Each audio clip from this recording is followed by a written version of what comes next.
we have to break. Because it suits him. WikiLeaks has published what it says is the largest leak of secret CIA documents in history. The thousands of documents, dubbed Vault 7, describe CIA programs and tools that are capable of hacking into both Apple and Android cell phones.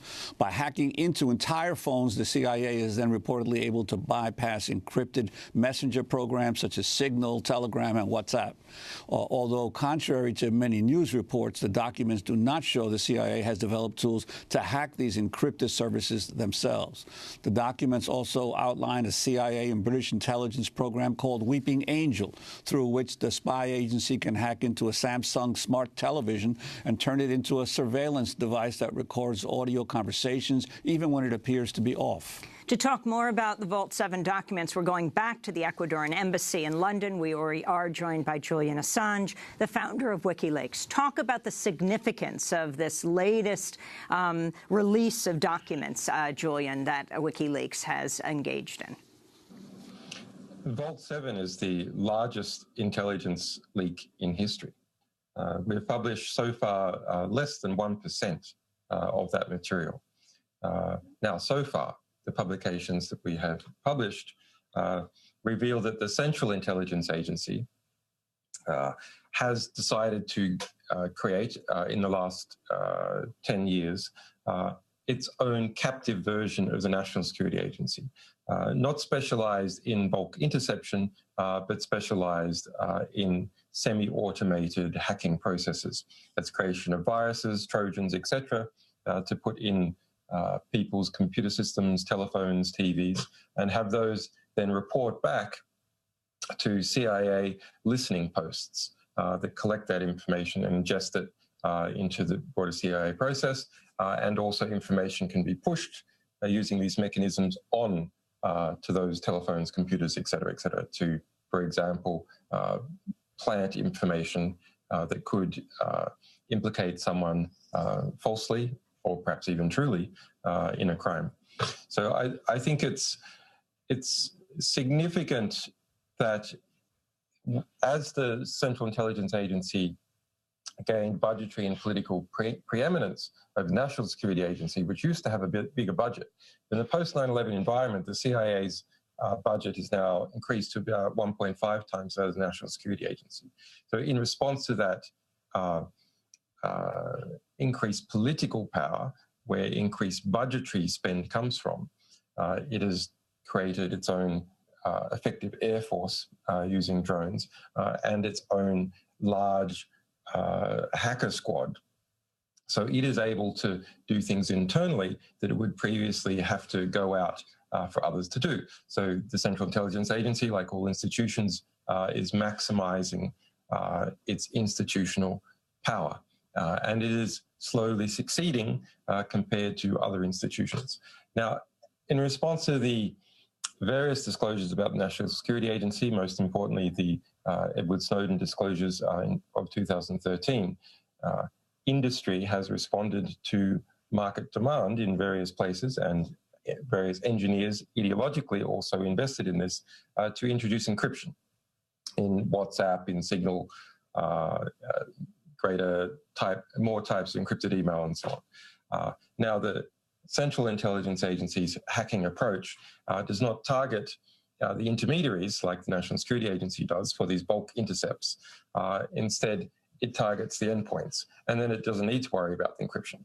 For example, if you and I, Amy, are communicating using, say, Signal on a smartphone, on an Apple or Android, then the Signal encryption protocol is actually quite good.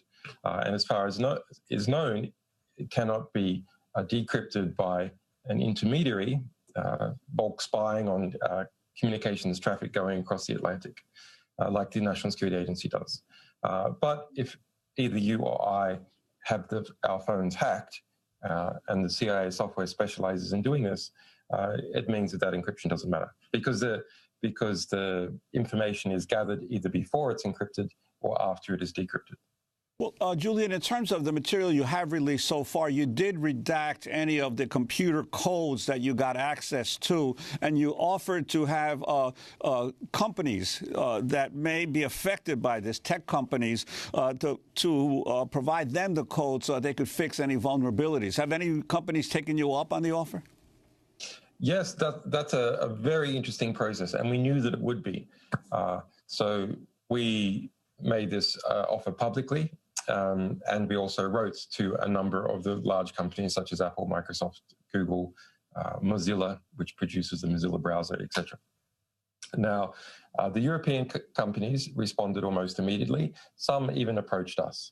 A couple of US companies, such as Mozilla, responded immediately. And we were also approached by a security engineer at Cisco. Google, Apple, and Microsoft took 8 or 9 days, depending on the company, to respond. Now, that means that they were putting all the users at risk for 8 or 9 days. What was happening in that 8 or 9 days? Well, we hear, we're not sure it's true for all of the companies, but we hear from one of the companies that what was happening is that they were engaging their lawyers, they've been worried about the politics, et cetera, et cetera.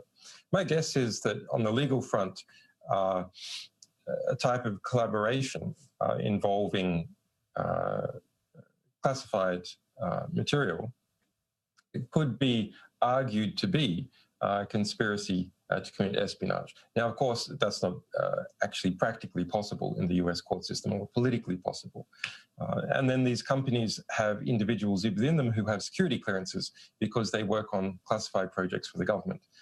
And particularly the security divisions of Apple, Google, Microsoft, etc., have people with security clearances in them, and who might lose their security clearances if they're engaged in working on information that is being distributed not through a formal process. So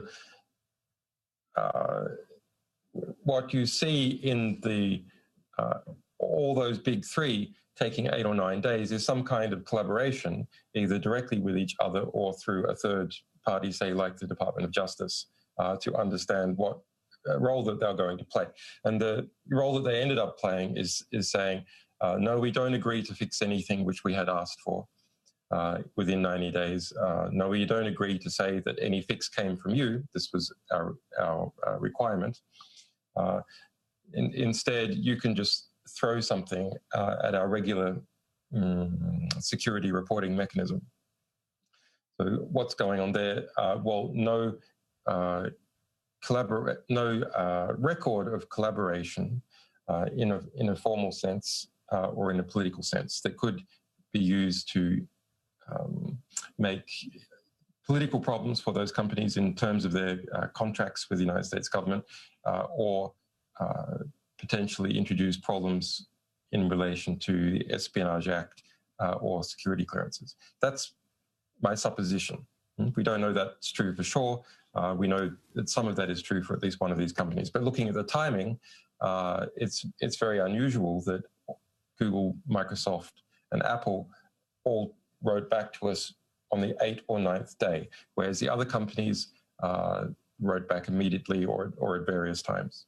In October, The Intercept published a conversation between Glenn Greenwald and Naomi Klein about WikiLeaks' decision to disclose thousands of John Podesta's personal emails. This is part of what Naomi Klein said.